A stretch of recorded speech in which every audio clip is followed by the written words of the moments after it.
दोस्ती करने के बाद उसके साथ जो है षड्यंत्रपूर्वक गैंगरेप किया गया और उससे जो पैसे ऐंठने का जो काम किया गया, निश्चित रूप से ये ध्यान में आता है कि ये हमारा अजमेर शहर है। इंटरनेशनल स्कूल पृथ्वीराज नगर ऑपोजिट पंचशील ए ब्लॉक अजमेर। शहर के बीचों बीच होलिस्टिक डेवलपमेंट के साथ 25+ sports and activity under the same roof with highly qualified faculty. Admissions open from nursery to 10 97733 26213। जी बता किन मुद्दों को लेकर आज भारतीय जनता पार्टी शहर जिला अजमेर द्वारा आज हमारा प्रतिनिधि मंडल, जिसमें हमारे समस्त जिले के पदाधिकारी, हमारे मंडलाध्यक्षगण, हमारे मोर्चों के जिलाध्यक्ष, ठीक है, इन सब ने मिलकर के आज माननीय एसपी साहब से एक शिष्टाचार मुलाकात की है और एक पत्र उनको दिया है कि विगत दिनों जिस प्रकार से किशनगंज थाने के अंदर एक केस सबको ध्यान में आया कि एक नाबालिग स्कूली छात्रा का ब्लैकमेलिंग करके, उसके अश्लील चित्र खींच करके और उसको ब्लैकमेल करके उसका शारीरिक शोषण किया गया और साथ ही उससे रुपए ऐंठने का जो एक पूरा षड्यंत्र ध्यान में आया और स्पष्ट रूप से ध्यान में आया कि वो बहुत अबोध बालिका थी। उसको इंस्टाग्राम और फेसबुक के माध्यम से जिस प्रकार से बहला फुला कर पहले उससे दोस्ती की गई, दोस्ती करने के बाद उसके साथ जो है षड्यंत्रपूर्वक गैंगरेप किया गया और उससे जो पैसे ऐंठने का जो काम किया गया, निश्चित रूप से ये ध्यान में आता है कि ये हमारा अजमेर शहर है। वर्ष 1992 के अंदर भी इसी प्रकार से स्कूली और कॉलेज के अबोध बालिकाओं को कुछ संप्रदाय विशेष के पथभ्रष्ट जो युवक थे, उन्होंने इस प्रकार से अपनी दोस्ती और उसके अंदर फांस करके,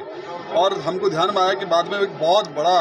एक ब्लैकमेल कांड के नाम से पूरे देश भर में हमारे अजमेर की छवि पर एक कलंक के रूप में साबित हुआ। ठीक उसी की पुनरावृत्ति इस घटना के माध्यम से लगी है। हमने आज माननीय पुलिस अधीक्षक महोदय से मुलाकात की और उनसे मांग की इस प्रकरण के अंदर एसआईटी गठित की जाए और एसआईटी के माध्यम से इसकी जांच कराई जाए और जांच कराने के साथ इसमें जितने भी इन्वॉल्व जो उस युवकों की कॉल डिटेल से, उनके फ़ोन से आपको ध्यान में आएगा कि बहुत सारा एक बड़ा गैंग इसके अंदर आएगा, उन सब को आरोपी बनाया जाए और साथ ही उनको कठोर से कठोर सजा दिलाने का काम किया जाए। और साथ ही हमने ये भी मांग की है कि आज हमको ध्यान में आता है कि नौसर घाटी के नीचे तलहटी में जिस प्रकार से वन विभाग के भूमि पर अवैध कैफ़े और रेस्टोरेंट बने हैं, जो कि एक अड्डा बन चुके हैं इस प्रकार की गतिविधियों का कि वहाँ पर नाबालिग बच्चों को ले जा करके वहाँ पर जो है कुछ लोग गलत काम करते हैं, उन कैफ़े की भी जांच कराई जाए और उन सारे कैफ़ों को जो अगर वो अवैध हैं तो उनको तुरंत वहाँ पर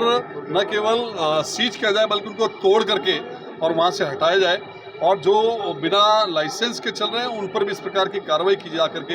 एक कानून का संदेश, चूँकि भारतीय जनता पार्टी की राजस्थान में सरकार है और हमारे माननीय मुख्यमंत्री जी का कहना है कि भ्रष्टाचार और इस प्रकार से जो अनैतिक गतिविधियां हैं उस पर जीरो टॉलरेंस की हमारे सरकार की नीति है। महिलाओं के सम्मान और सुरक्षा की बात हम जब विपक्ष में थे तब भी हमने की और अभी चूंकि अगर महिलाओं की अस्मिता पर कोई बात आएगी तो भारतीय जनता पार्टी सबसे पहले खड़े नजर आएगी और ये हमारे अजमेर की अस्मिता का मामला है। इसलिए आज हमने बहुत संवेदनशील पूर्वक इस मुद्दे को उठाते हुए माननीय पुलिस अधीक्षक से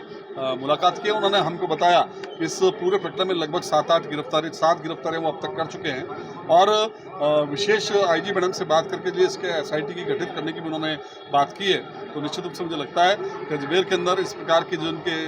जो अपराधी हैं, जो इस प्रकार से गलत काम करते हैं या बच्चों को बेला फुसला कर उनके साथ उनका शारीरिक शोषण करते हैं, इन सब अपराधियों में और जिस प्रकार से जो अवैध कैफ़े और रेस्टोरेंट खुले हुए हैं उनके बीच में एक भय व्याप्त हो, इसका पूरा आश्वासन